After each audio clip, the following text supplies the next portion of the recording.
আল্লাহ রাসূল সাল্লাল্লাহু আলাইহি ওয়াসাল্লাম হাশরের ময়দানে এক এক উম্মতের আমলনামা দেখবেন। আমাদের আমলনামা আল্লাহ রাসূলের সামনে দেওয়া হবে। আল্লাহ রাসূল সাল্লাল্লাহু আলাইহি ওয়াসাল্লাম আমাদের আমলনামা দেখবে।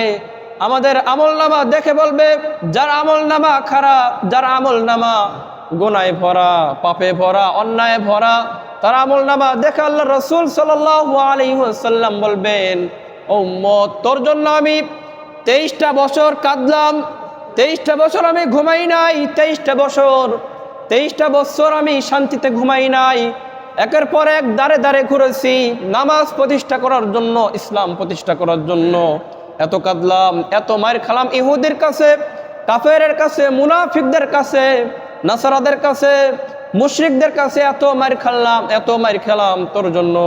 23টা বছর আল্লাহ তাআলা আমাদের উপর 23 বছর ধরে কোরআন নাজিল করেছে। তোমার জন্য এত কাঁদলাম, এত চোখের পানি ঝরালাম, আর কত চোখের পানি ঝরাইলে তোমার আমল নামাটা ভালো হইতো।